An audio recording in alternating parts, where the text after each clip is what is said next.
By today. My name is Ted Baker and welcome to Oxford on Trend. It is 6/12/18. That is June the 12th, 2018, and this is our inaugural moment of Oxford on Trend. So thank you for being a part of that.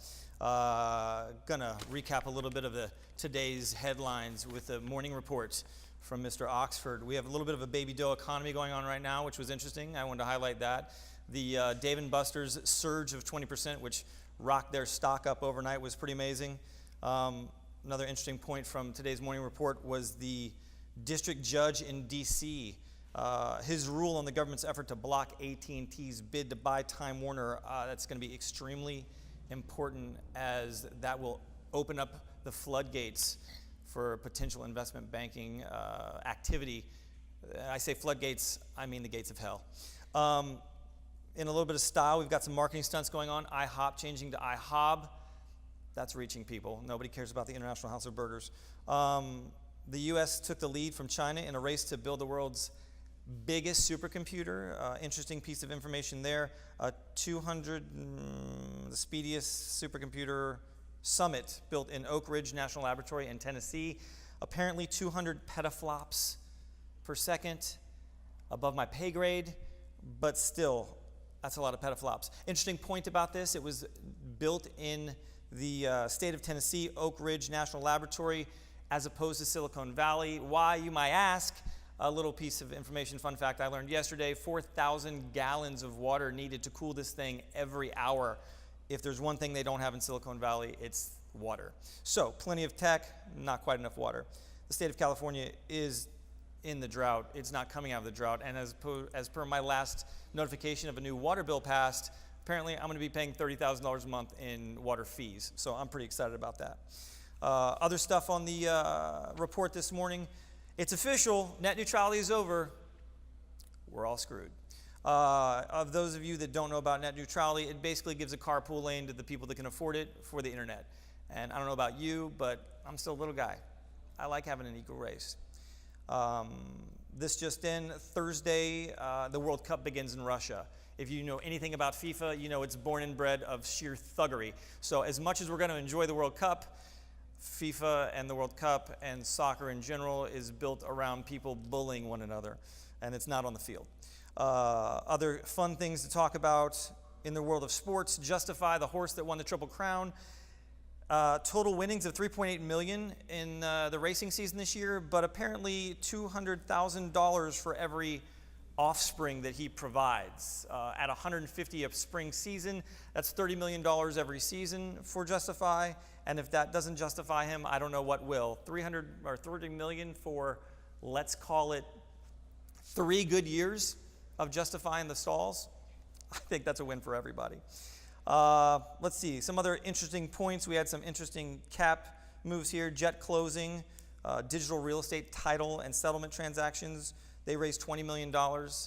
That's going to be interesting to see what happens in the real estate market, because that is going to eventually break down.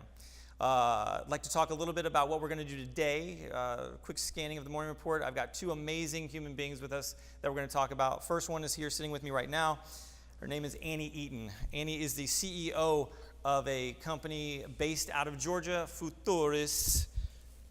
Futuris is the name of your company. It's Greek for future, I think, or something of that nature. It's Latin for future. It's Latin for future. Yes. Okay. Annie Eaton, the CEO of Futuris, is here today to talk to us a little bit about herself, what she's doing, and where she's going. So first and foremost, welcome to Oxford on Trend. It's a pleasure to have you here, and nice to meet you. Yes, thank you so much for having me, and I love your true pronunciation of our name. Futuris. In the South, though, we just call it Futurist.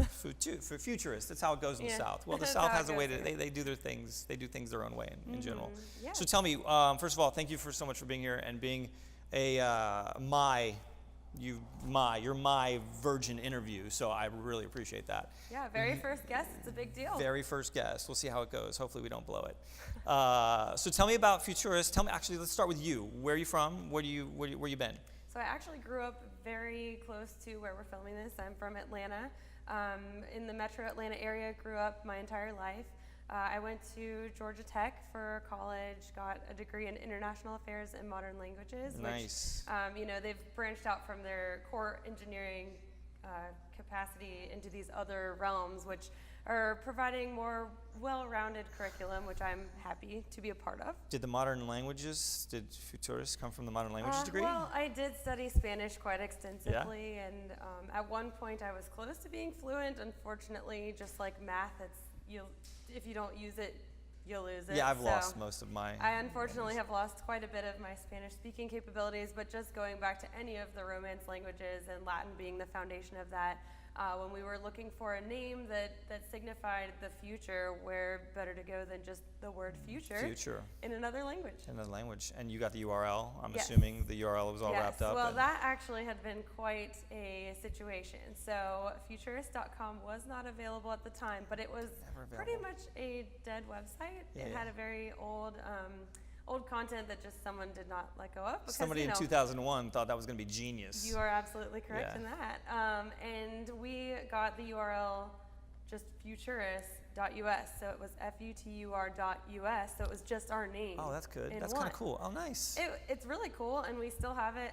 But literally last week, I acquired futurist.com. And there it is. So, breaking news here on Oxford. Breaking news. I have acquired futurist.com. So we'll maintain both of them. That's but awesome. You'll see that coming soon. Just with a redirect. So tell me, CEO, how old is the company? So we're about 4 years old. 4 years old. Yes. So you started the company when you were 13. That's fantastic. And you went to college when you were very young as well. Right. The Child prodigy. Very, very huge prodigy, actually. So 4 years in business. Talk to me about what you do on a regular basis. Like, what are you building? What is Futurist building? Things have evolved quite a bit since we first started. We initially just focused on virtual reality technology, and then over the years we started to introduce other mediums like augmented reality, which, if you're not familiar with the difference between the two, virtual reality is where your view is completely occluded to the real world. So you have a headset on, you cannot see what's physically around you, but you're immersed in a virtual world and you can interact with that world through the hardware. On the augmented reality side, that is where we have a digital overlay of information onto the physical world. Go back. Okay, so augmented reality is when you have a overlay of digital information onto the physical world, and you can do that either through a mobile device or a wearable like smart glasses or a holographic display that you wear. So one of the issues that I always had with VR is that you have to be 13 and have nothing to do with your time except go put on all this equipment and get ready to experience this. And as an adult, I just don't have it yet. So the augmented reality is really interesting because I can live in it but still be in my present surrounding. It doesn't take any glasses, doesn't take anything else, right? Right, if you have a smartphone, but at some point you did have to buy that smartphone. So what I see the future as is this line of hardware that is still rapidly evolving, getting cheaper and better and more lightweight, eventually becoming ubiquitous with society just as the smartphone is now. I mean, think 10 years ago, you'd never think you'd have such a powerful computer in your pocket. I think mine, I got, one of the ones that has hundreds of gigs of storage, like back in the day, and you're probably making fun of me for saying back in the day. No, that was like... Since I'm only 13. Right. But I remember even just getting like an SD card for my camera was really expensive, and now I think we bought one that was, 500 gig SD card for like $100. And it holds everything. So it's insane how much the prices come down, and when you look at those trends and you see that happening over time, we can learn a lot about the future just from recognizing what's happening before us. Now, so how do you consumerize this? How is this technology, or how are you at Futurist, how are you consumerizing it, making it palpable for the masses? Are you B2C, B2B? What do you do? We typically focus on B2B. We do, and if we are doing anything consumer facing, it is through another business. So we only typically sell to other companies. But we do use the technology for more than just gaming. While we are building upon the same platforms that a lot of video games and mobile apps are created upon, we are creating training materials or training tools. We're working on product visualization experiences. So if you have a large piece of equipment or machinery that you can't actually show to people without them physically, flying to you, you can show them that in a virtual setting, give them a better understanding, help you make the sale. Also doing some applications for marketing. So allowing people and consumers to experience your brand so that they have more of a personal connection with it, things like that. So back up a second. So a salesman could literally, so this is the great part about this particular portion of my job, I get to like tinker and figure things out. So a salesman is selling a helicopter. So he could be in a helicopter company in Florida, selling in Las Vegas. He can utilize this service to give the purchaser, another helicopter guy, a complete overview. You can see it, look at it, almost as if he's right in front of it. That's right. Yeah, and there's two ways to do it. One would be an actual 360-degree capture of an existing helicopter. So if you have, you know, a line of equipment that you actually want to sell, you can capture it with a camera that would capture in every direction. But if you have the actual CAD models or designs of the equipment or the helicopter, for your example, there are actually tools that we can use to convert those into friendly formats for AR and VR. Really? So a lot of what we do is work with our customers who are very industrial and they have all these CAD models and they want to find an immersive way to use them that's not just for fabrication and manufacturing. So we're able to take those same assets that they're using in their engineering and design department and utilize them for other things. That's rad. Yeah. What about if I'm not a salesman, what about if I'm a tech guy? What if, imagine I'm a mechanic or whatever and I'm working on something. Can I utilize the VR, the augmented reality, to help me? I mean, I'm thinking it has to be like if I work on jet airplanes, if I'm a pilot, I mean, you know, pilots are apparently, we're aging out of pilots. Can they go on with the VR? Like, how in depth does it have to be? Do they wear glasses? They can. There are different ways to approach it. So we'll use your pilot example or a mechanic example where if you give them a virtual experience where they are in virtual reality with the headset, they have a completely rendered, so 3D rendered world. It's not the physical world. Yeah. We can actually train them as well as test them on their skills. So you can do something like what we like to call crawl, walk, run, where in the initial module, they get a crawl scenario where it's giving them information, it's helping them along the way, they're crawling through it. Then we give them, you know, we lighten it up so that we can start to test their skills, start to take the training wheels off. And then on the run, you just give them an objective and see what they do with it. But either way, the program is able to track their capabilities as well as how accurately they're doing something. So in that scenario, you can also use the training element as a testing element later on. What about if they're in the real world scenario though? Like what happens if like I'm literally like I'm fixing a car, I'm fixing a jet airplane. So if you're on the augmented reality side, which is when you are interfacing with the physical world. Oh, I see. Okay. Yes, we'll all learn together the differences. Everybody dumb this down for me. This is above my pay grade. So with the augmented reality world, when you're interacting with the physical world too, there are ways to track objects. You can track patterns. The computer can track all these different elements to piece those together and overlay information on top of them. So if you have a car that you're working on, one of the solutions we use is actually an attachment to existing safety glasses. So you can still have that level of safety in PPE. So the dude with the yellow glasses. Yeah, the dude with the yellow glasses just has an attachment on it. And then he or she is able to look at that. If it's pre-programmed to recognize those shapes and just the way things are configured, then information would pop up in the different elements labeling the different parts, or it could give them a checklist on how to do a procedure. We also have something. That's interesting, huh? Checklist to do a procedure is interesting, because then if it's not within a certain safety level. Right. So if I'm looking at something, I click it, I look and say it's at this level, let's just say it's a gauge and it's outside of the level, then the eyeglass wearer could tell me, I could register it and it would tell me what level it's supposed to be at? Right, that's correct. We're done. Let's go. Uh-oh. Here we go. Solving the world's problems here. I'm thinking in the world of nuclear energy, and I mean, my head is spinning about where it can go.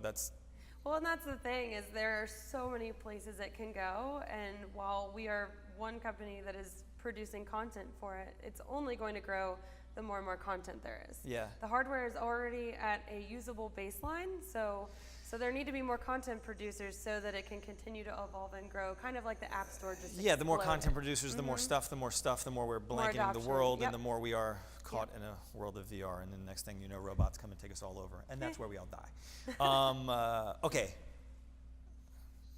I get infatuated with this stuff, so that's pretty amazing. So you're 4 years old. Is there IP around this, or are you really building? Are you a service provider right now? There's a little bit of both. We have an R&D group in my company that does a lot of discovery and just finding out what people will need next, what the technology can do. Things change every day for us, probably every hour, every minute. I was going to say, we're wasting time, people. I know, we have to cut this and get back to work. Well, you're all learning something new. Yeah. But things change so often that we just have to constantly be catching up while we're still the industry leader. So it's kind of a tough balance. I understand that, actually. You understand that.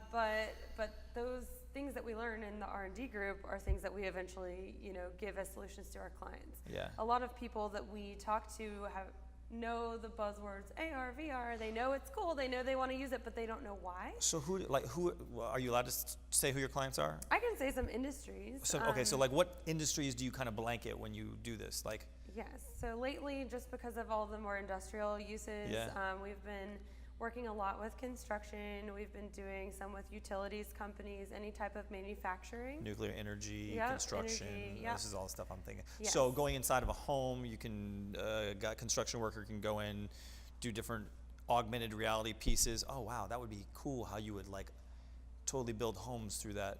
Right, and there are a lot of, I know there are a couple other companies that work specifically in architecture and real estate, so, all of that overlaps and crosses over with what Do you we're do the doing thing too. where you go into, or does your company do the thing where if you're selling a building, you go in and you do a VR of the building so somebody can go and do an augmented aspect of the building? We have done a little bit of that before. There's a platform called Matterport that will allow you to take images and kind of map. Or is it 360 degrees? That's not 360 degrees. It's 360 degrees with the images, but then it's also doing mapping throughout the room so that you can pull the camera back in the app and see a dollhouse view of it. You can see the whole floor plan and everything. Interesting. So it's kind of like a more robust version of what Google Maps can offer. Well, that's Google rad. Earth. And that's cool, and we've used it. We've actually got a map of our own office just as a test, and it's pretty cool. You got to test yourself. You got to test on yourself. Something that we've done from the data that we capture there is we're able to actually pull out some of the files and create a floor plan that we have laser mapped very precisely in the virtual world. It does take some conversion. Hopefully over time all this will become more and more automated, but it is moving in that direction. Interesting. All right, cool. So how do you market yourself? How do you put yourself out to the world so they can find futurists and because I have a marketing mind, or right. I'd like to think I have a marketing mind. How do you market yourself? Is it all word of mouth, all organic? It has fortunately been a lot of organic growth and word of mouth. Because what we do is very specialized. It's not like I can just blast Facebook ads. Yeah, that wouldn't make sense a lot. No so offense if you do that. It's all good. I do shamelessly, but anyways. And that's how you're successful, because you're selling a product. Yeah. But we're selling something very specific to a very specific set of people. And a lot of the ways I get that is speaking at conferences, educating people about the technology, not going up and selling it necessarily, just helping people understand. And when it clicks and they're like, oh my gosh, that's amazing. You're on the circuit. I'm the first person they talk to. So we met for moments before you came on. So we don't have really a huge, long-standing personal relationship, but it's going great so far. I did read something though, and you've been awarded a number of things. You want to have a shameless talk about all of the accolades you've received? I'm happy to do that, and thank you for bringing that up. Yeah, so last fall I actually won an award in the state of Georgia, the Technology Association of Georgia's Young Professional Technologist of the Year. That's the one I read about, TAG. Yeah, TAG. They're a pretty big organization. There's tens of thousands of members, and I won their Young Professional Technologist of the Year. That's amazing. Congratulations. And then earlier this year in March, I actually won an award on the national stage, the Women in IT Awards. Wow. And I won their Rising Star of the Year award. So as someone who's in their field less than 5 years, and they see promise and potential. And so I got to go to a fancy gala in New York. That's amazing. Got to bring the amazing friend I have who nominated me, and we had a great time. That's amazing. Yes. Good stuff. So you've won both local and national awards. Local and national. So you're rocking the state of Georgia, and now you're rocking the whole U.S. Trying to. And now we're going to take it across the pond at some point, and everything else, I'm sure. Oh, yes. Where are we going with Futures? What's the next step? I mean, the cool thing, and this is one of the reasons that we have that name, Futurist, is that we don't know what the future will hold for technology. Yeah. We want to be able to adapt and evolve and grow as technology does as well. So while we strongly believe in the future of VR and AR technology, there are things that we just don't even know exist yet. Yeah. And we will continue to research and understand ourselves so that we can bring that knowledge to our customers and create solutions that are going to better their business and create a stronger brand for them using technology. It seems like the runway is huge, though. It's huge. We have a train. We got a train. It's all good. Trains come and go. It seems like the runway is huge, though. Yeah. There's really, I mean, you talk about mapping everything in the world. Eventually, you would want to map everything. Right. So you could, I mean, eventually, eventually you talk about creating another world, other worlds in virtual reality. Eventually, that is, I'm sure, on the horizon. That just got really freaky. So how do you manage all this?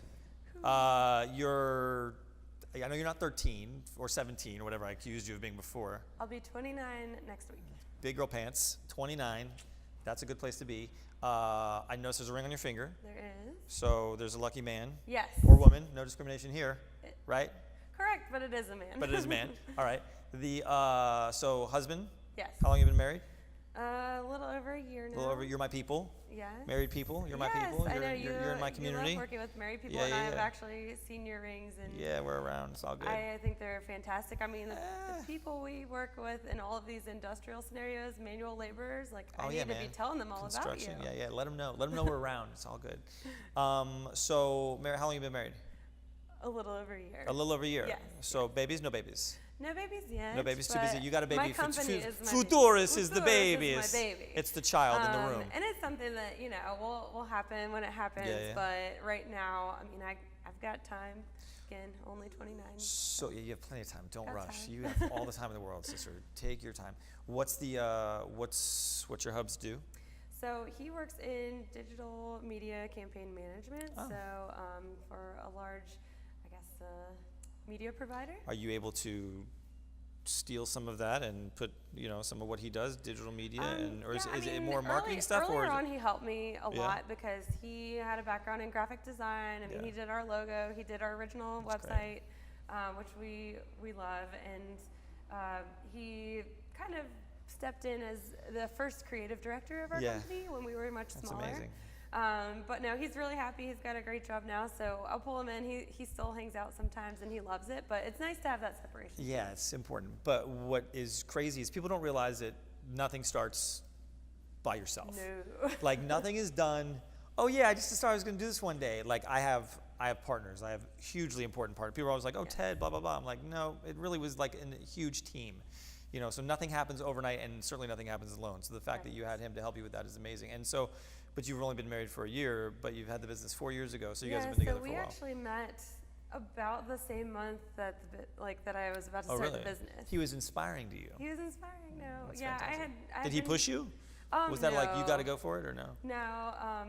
I mean, eventually, once I decided it was what I really wanted to do, he did. But he and I met about a week before I had my very first event with an organization called XR Atlanta, which is a group that I started. And XR, I'm throwing in another R at you. Seriously, you keep take some notes. This onion keeps getting peeled back. But XR Atlanta. Yes, what's XR Atlanta? So XR stands for extended reality, which could encompass all of these realities.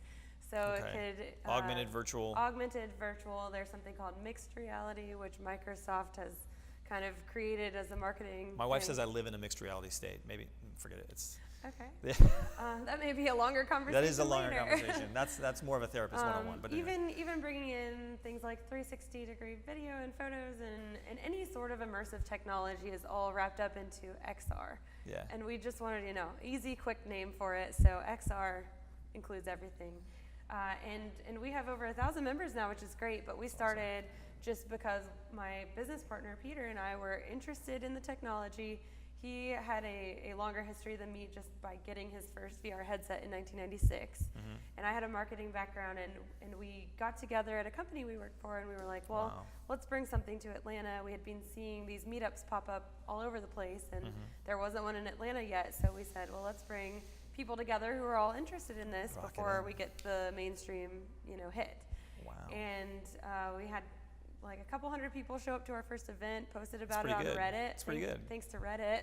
Reddit, third largest website in the world now. It's amazing. Third largest, just overcame Facebook, I think. Yeah, Facebook was number 3, and they just overcame them. Good So for they are them. beating Facebook and Amazon as most behind Google and YouTube. Well, getting up to speed on Fun facts, by all the of way, this, at yeah. Oxford Trends. That's what Fun we do. facts. Yeah, anyways. But no, just getting up to speed on all of this technology and even keeping up with what's happening now. Like Reddit is my number one go-to Really? resource. That's awesome. But yeah, it was a great success. My husband, now he came to the first event. He was like, oh, this chick is cool. I better lock it down. That's how you met her? That's no, how you met him? He came to it.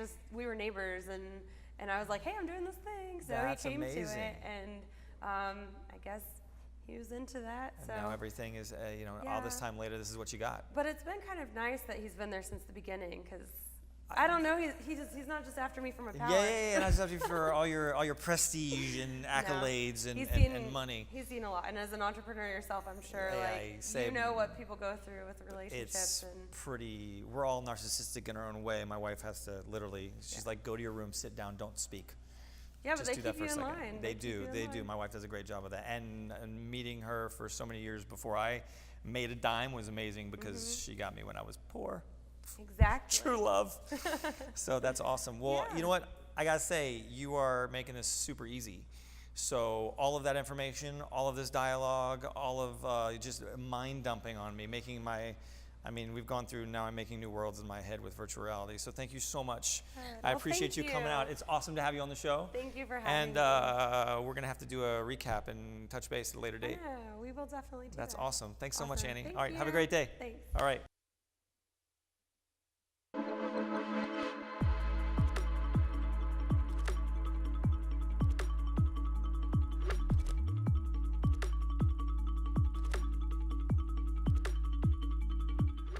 All right, sitting back, Oxford on Trend. We just got a little data dump from Annie Eaton on virtual reality, what it's doing and where she's going with her company, Futuris.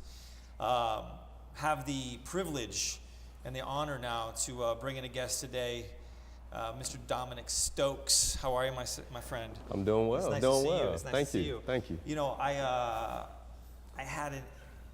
had breakfast this morning with an old friend of yours, and he was dropping the goods on me a little bit, and now I feel like we've been I feel like we've hung out for decades now. I like that. A little bit of road down memory lane. He was talking about you being in high school and kind of being a little bit of a jock, a little bit of a cool guy.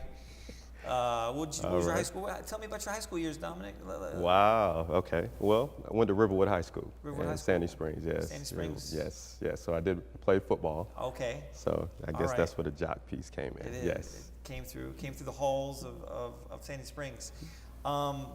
So you do something that is, number one, selfless, which every time I have the opportunity to sit with somebody who is sitting in your shoes, I look at the world from a very pristine standpoint of how am I going to go out, kind of conquer and build this empire in a way. Yeah.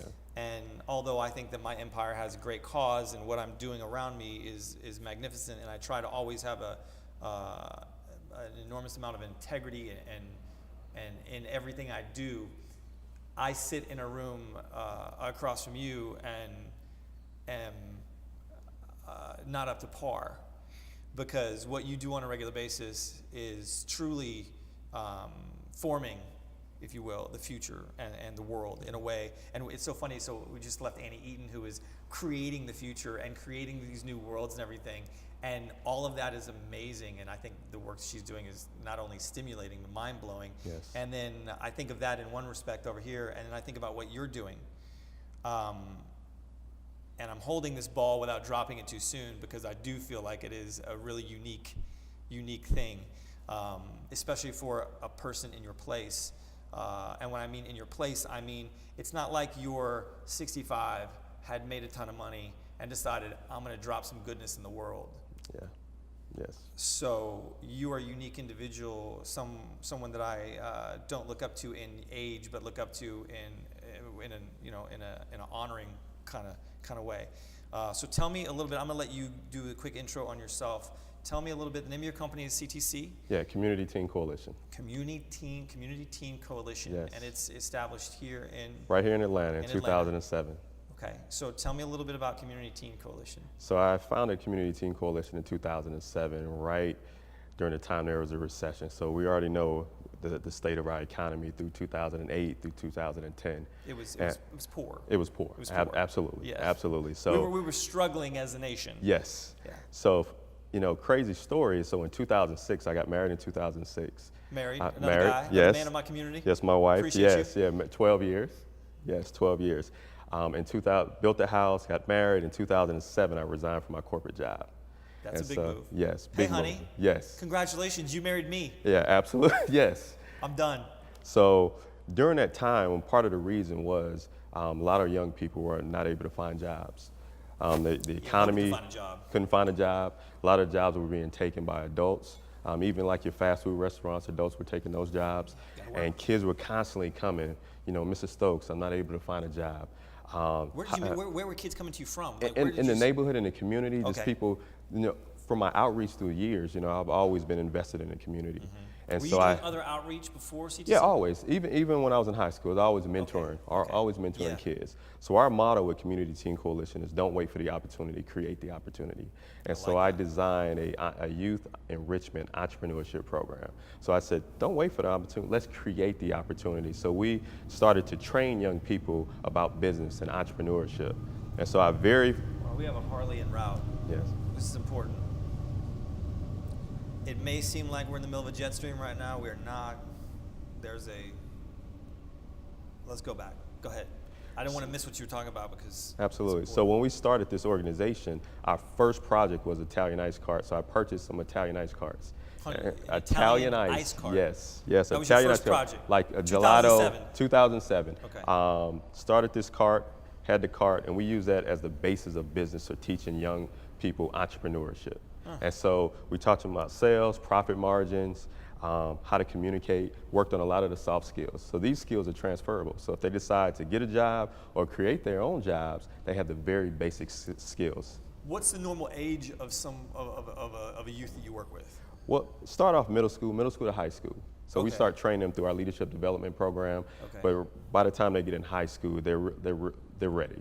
Okay. And so many of these Is there young any problem people. with the government or anybody like youth labor, or you have anything like? Right. I mean, I can only imagine. Training for middle school, the training ground Okay. where it's teaching business. Once they got into high school, we started our job readiness program where these young people are brung on as contractors, and we have contracts throughout Atlanta. So some of the stadiums, our carts were there. We're working the carts. The kids, young people were working. So you put the carts into the stadiums, Yes, had yes. the kids work the carts. And they were working, and they generated money for themselves and for their communities. And so we're not all about just building. We're looking, how can we reach our young people holistically? And so I work with young people that are come from low-income communities where the lack of resources are there, and also work with kids from all different socioeconomic backgrounds that may lack in social skills. They're afraid to communicate, afraid to talk. You find children with a lot of abuse history? Yeah, oh, absolutely. Yeah, I mean, they're dealing with so many different types of issues. So our goal is to prepare them so when they want to go into the world of work, where we deal with anger, we deal with aggression. So we have therapists that are on our team. We have counselors that are on our team. I have a 13-year-old son Yes. at home, and you talk about trying to find a way to incorporate them into things initially is difficult to begin with. Very much. As a parent, it's difficult. Yes. And all of the realm of emotion that I don't know whether my son is a 2-year-old or a 60-year-old at some points. He's completely, those are the levels are back and forth. But to deal with a group of kids that aren't yours, and in that age group, it must just be absolute mayhem. Well, not necessarily. You got to think like our business model, one, is even with the Italian ice, it's a fun product. It's Italian ice. Yeah, okay. Right? It's hot. People want Italian ice, but they're learning skills. And so it brings that camaraderie with our youth, and they're a part of our team. And so they really enjoy that. So when we go out to a stadium, they're going down the aisles, Italian ice, and we're working on sales. And so we have young people that went through our program, and then they take on jobs. If it's corporate jobs, they're learning very basic skills, and they're transferable. And they're sales. So if you know how to sell, Yeah. you can pretty much you do. kind of get a job. You can get a job anywhere. All right, Yes. so back up a second. So 2007, you married for a year. Kids? Now, currently, yes, I have a daughter of 5, and I have one on the way. Yeah, due in September. Congratulations. Thank you. That's Thank you. amazing. 5, what a beautiful age. Yes. Yes. Man, one on the way. Yes. What a terrible age. You're like, just come out already. Yes, we're ready. And then when you realize as a father that you have no responsibility whatsoever except to make sure your wife is fed Yes. for the first 6 months of the baby, you're like, I don't know what I'm doing here. I'm just going to wait around. Your second one, it's always a little bit easier. All right, so 2007, I'm leaving my job. I'm starting this full-time program. Yes. How do you live? Great question. So part of that, I needed to know a little bit more about the nonprofit and the politics around the whole nonprofit sector. So there was a need with the organization that they had some young males that they needed some guidance with and needed some programming expertise. So State funding? Did you this get was grants? state funded. Yeah, this was state funded through grants. And so I assisted in that aspect, and also did some consultants. Like any business person, you got to diversify. Yeah. You have to diversify. So Don't I've quit your done day job until the absolutely. other job So is- I've done investments and other things throughout the years where we're able to sustain ourselves. So for me, it was more about passion and driven with passion. I knew I could make money. That was never an issue for me. Yeah. I wanted to kind of follow my assignment, and this was my assignment, to really invest in our young people. And I'm just kind of break something down. So when you look at the economic impact that my organization has on the state, so in Georgia, to incarcerate a juvenile, so like $90,000, right? We work with about 200 youth a year. First of all, you just said something that blows my mind. You said to incarcerate a juvenile. Yes. It's $90,000, right? A year. But just the words incarcerate Yes. a juvenile, to me, Yeah. no, we should do a better job to make sure that we're not incarcerating any juveniles. So if a juvenile is incarcerated, so you look at $90,000, right? So we work with around 200 youth a year in our program. And so statistics have proven that if kids are connected with programs, mentors, exposure, it decreases the chance that kids were Go into teen pregnancy or incarceration. So you work with how many? 200 a year? You 200 or more. So I'm just giving you a small number. Yeah. So if you take 90,000 to 200, we're roughly at what, $18 million Yeah. that we save this state every year, right? Then our students we work with until they graduate from high school, and our goal is to get them through high school, get them to college, and to go to college, matriculate, and to be the first in their family. A lot of us first in their family to have a college degree. So that's another 4 years that we work with these young people. So now you're looking at $72 million that we're saving our state, that these young people are not being incarcerated. That's a huge economic impact. How is 72 million over 4 years? 4 years. How many? One in how many people? One in how many youth are incarcerated? Is there a number? Yeah. I heard a statement the other day. I was watching. It's normally a like 1 in thing. 3. 1 in 3 Yes. is African American Latino, Yes. apparently. Yep. Apparently they don't like to put people my color in jail, which is ridiculous.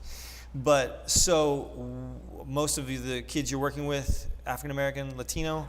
We have a diverse group, roughly around 90% African American. Okay, Yes. 90% African American. So I'm sitting here doing the quick math in my head, $72 million, 1 in 3. Yes. You break that into a third, Yeah. So it's huge. it's $24 million, Yeah. man. And so, when you look at that investment, and that's why our team is so passionate about what we do, because now we're looking at the bigger picture. Yeah. So for us, is how can we get our young people prepared for life? Yeah. And so we're not only changing a person, but we're changing generations. Do you work with parents at all? Yeah, we work with parents. Yeah, Do you we have parents? Because I would see, Yeah, so workshops, one thing I yes. criticize myself on a regular basis because I firmly believe that I am just not the best parent in the world. Mm-hmm. I'm good at a lot of things. I often have had to apologize to my son and just say, Jaden, I'm just trying to be the best dad I can, and I just don't know how. We're learning to do things for the first time. My daughter, she's my second, so it's a lot easier. Yeah, it is. I practiced on him, and I feel bad. I'm like, I'm sorry. It normally is followed with a lot of sobbing on my part, not his. So as a parent, I just see the value in being able to, if there was a workshop or something like that, that would be huge too. I mean, in any socioeconomic status, Yes. To help not only your own kids, but other kids in the neighborhood as well. Yeah. Do you do stuff, you run any kind of workshop for Yeah, parents? so currently right now, we're doing not even a workshop, a program, a 5-week program at Clayton State University. So it's the youth enrichment program. So the students come there for 5 weeks and they do academic instruction. We have electives for electives range from videography, production, film, from all different types of things. But also we provide workshops for parents. And I think that's the key. I was going to say, if every kid that came, you could say, I want to invite your parents to come in. So we do Saturday sessions where we invite that's parents to amazing. come out. And I had a parent that came and said, you know what? And it was a father. He said, you know what? I don't know how to be a parent. Yeah, And it sign was me very up. honest. Sign me up. And so there's no one size fit all, No. and I'm learning every day. I have a daughter that's 5, and I'm sure some things, and I've learned a lot just from my daughter, Yeah. and that I'm gonna do differently with my next child. Boy or girl? Number 2, boy or It's a girl? girl. It's girl. Yes. So You must have I'm wreaked getting havoc prepared on for the that. ladies in your youth. I see your eyes, Tom. I Yes, see your yeah, eyes. yeah. I don't know if they can see your eyes to that camera, but the man has eyes that mesmerize you. It's true. So 2 daughters. Yes. Yeah, you're done. Yeah. So bringing in the parents is an interesting concept, Yeah. interesting point of view. Here I was thinking that I was going to say something provocative, and no, you're way ahead of the curve. So 2007, you start this. You convince your wife, I'm quitting my corporate job. Yeah. We're going to make our means doing this. What does your wife do? Your wife? So my wife, she actually works for the company. She's actually a mental health therapist, so by trade. Oh, wow. Yeah, she's a therapist. In 2005, when we had my daughter, she decided we thought it was best for her to work from, just stay home and just kind of take care of the little one, and that worked out well for us. And so now she's back, for a period of time, working and working with us in our program. And I think that's what makes all of this work, because it's a family in the passion. Yeah, If she didn't have passion for what we do, it just wouldn't work out. No, man, you have to have that. My wife is my biggest supporter. She makes me better every day. Without her, I go nowhere. Yeah. I am literally, it's ridiculous. So, all right, man. Now, where to stay? How many people work with you, for you? So I have around 5-6 full-time, about 6 part-time, and then we have contractors that we have roughly around 10 that work with us. And you're getting your funding? We have grants that we have through the United States Department of Education. And you apply for those? Yes, I applied for them. Yearly? Like I would assume yearly, you I might have even a couple employ a that's- grant writer, or Yeah. like somebody that a grant apply person. I actually, and that's the crazy, that even being an entrepreneur, because people ask, as far as the funding, do you write? Yeah. I wrote my own grants, just like when I started my nonprofit organization, did all the paperwork, everything myself. Had no knowledge at the time, but I said, all you got to do is know how to read. Yeah. And I started researching It's true. and just started reading and taking my time, and things have been working out. And so for 10 years, we ran through our entrepreneurship program, like through our Italian Ice carts, and using that as funding for our young people and providing opportunities for them. So this year, we actually launched South Pole Italian Ice, which is a for-profit company. Oh, so And you take that. yeah, and so we have a for-profit, and so now that's where the child labor comes in. No, yes. So we have South Pole Italian Ice, and then we kind of utilize our network and our connections throughout the city of Atlanta, and still provide the job readiness training, but these young people are able to be in a position where they become owner-operators of their own carts. And that's the ultimate goal, where they manage, they own their carts, and this is their business. So our first initial Do they graduate to that? Is that yes, something like they you graduate. go through the program? Yes, when you go get through through the program. Yes, you get yes. your own ice cart. Oh, absolutely. So we have a couple So how that. old are the kids that are? So now I have. I mean, I say kids. They got to be. They're 18, 19. Had a couple that went off to college that are in business, and they said, this is a great idea. I want to continue doing it. So we'll be at Georgia Tech for the Georgia Tech football games this year. We'll be there selling Italian Ice. That's amazing. So I have the carts probably have about 6 or 7 carts there at the game. Georgia Tech totally open, Oh supportive. yeah, yeah. One of our partners, Tedesco.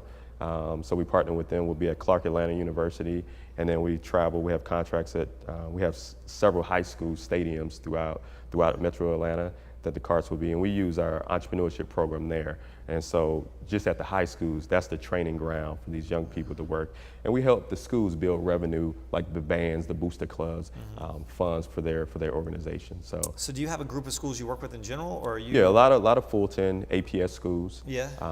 And then we'll start going into our Griffin Spalding schools that and we also travel. So we've been to Alabama, we've been to Florida with the carts, and it's been cool and fun. So it's not a train, let it go. It's the A train, the L train, whatever. So all right, elephant in the room, you're running a nonprofit. Yes. You're young, you got a family, got to support your family. Yes. You, like, what, 10% go to administrative fees, go to you? Yeah, so I received no income from the nonprofit at all until this year. And so what I've done over the years is consultant. Also was a hiring manager for DHL Supply Chain. So I started, helped them with a couple startups with DHL. So I went back into when I had my daughter to start just leveraging resources. Because in order for a nonprofit to be effective and to really get the message out there, you have to leverage resources. And so what I've done, even when I was at DHL Supply Chain, I was able to use a lot of my community activism, my community in networks, and to kind of help with their brand. And so I've had several Keurig machines and K-Cups that we gave out to the community. Actually thousands of K-Cups and Keurig machines that we've given out to nonprofit organizations, shelters. The Atlanta Covenant House Shelter was one that we gave. I think we probably gave a couple hundred Keurig machines there for the youth there, senior citizen homes. So you're working. Yes, I went back. Yeah. You're working, like, you're paying the rent, you're doing the thing. Yeah, we're good. Yeah, we're good. And then you're also still investments and stuff that I was doing. And then you're also doing this. Does this take up 40 hours a week, 80 hours a week? You know, it's crazy. I probably worked more when I wasn't getting paid doing the nonprofit than when I was doing my full-time job. Yeah.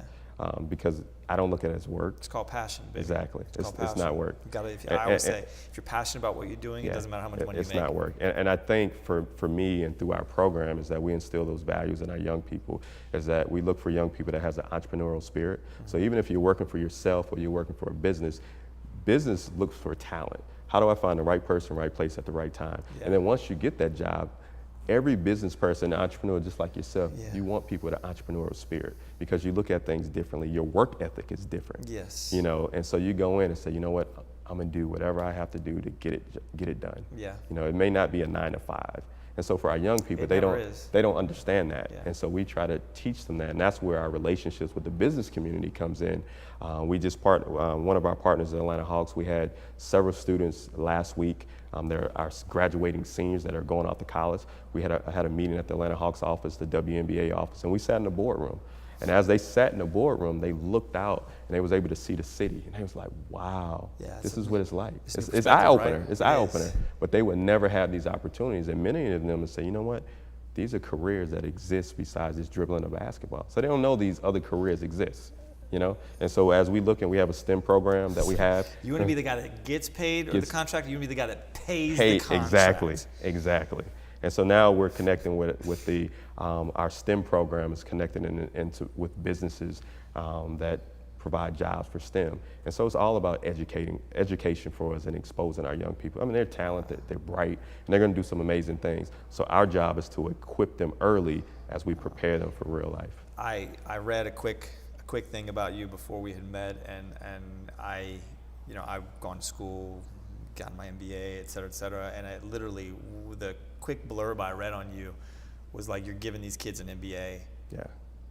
And you're teaching them life skills that they'll use forever. Yeah. I mean, like, I can't tell you how thankful I am for people like yourself to exist in the world. You're making the world a better place, man. That's amazing. And, you know, it's not only the education. I know that, you know, because I had the opportunity to talk a little bit about you with somebody who knew you, I also know that you've been in the trenches in some places. And You've been a little bit of a problem solver, if you will, between some of the more troubled youth, Yes. if you will. So I know that there's an aspect of danger a little bit that comes along with what you do on a regular basis. So I will say with that, so part of our program, our leadership program, we work with a lot of gang members. yeah, And these are kids that society has said, you know what, there's nothing else we can do.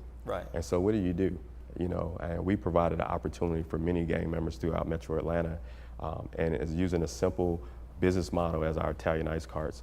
Because you got to think, these kids, if they're involved in drugs, they're on the street, if they're robbing, they're doing sales, they're doing marketing, and they're doing distribution. yeah. And so we channel that negative into a positive. Yeah, right? they're running a business. They're running a business. And so for them, they don't realize it until we actually show them. And so that's right. And so that's what we've done over the years, is show them a different way of thinking. Yeah, And quite recently, 2 years ago, we was nominated for my organization, myself, the Directors Community Leadership Award. We actually went to DC, spent some time with James Comey, the FBI, former FBI director. Former, yes. Don't start me. Yeah. Don't start me. Spent some time there. That was a great experience. And then last week, received the Impact Man Award through Impact Magazine for our work in the community. So, you know, we're just, you know, never really danger. It can be because of the population that I'm working with. Yeah. But I think when you're called to do something, you have a certain kind of a assignment. You have a certain protection over your life. And I think that for me, that's what it's been. So I've been able to go to these different communities and really uplift a lot of these young people and provide them hope when they're hopeless, you know. Man, you're giving me hope just sitting here. Yeah. Man, I appreciate you coming out. I appreciate you. Dominic, Thank you you so much for coming Thanks, out and being thanks, a part Ted. of our first Absolutely. Oxford on Trend. Thank you Absolutely. so much. So I got to tell you, a lot of interesting information being tossed out today between Annie and Dominic. I think that we're seeing two different sides of the world that I still believe there's a love affair somewhere between you and Annie. Absolutely. Between everything that's going on. When I was reading both your stories, and I said that when I met you guys both together, I said there's something there. I don't know what it is yet, but that's it. So thank you for being a part of it. Thanks to Miss Annie Eden. Thank you to anyone and everyone who's out there watching. And 6/12/18 numero uno Oxford on Trend. Have a great day. We'll catch you again. Take care.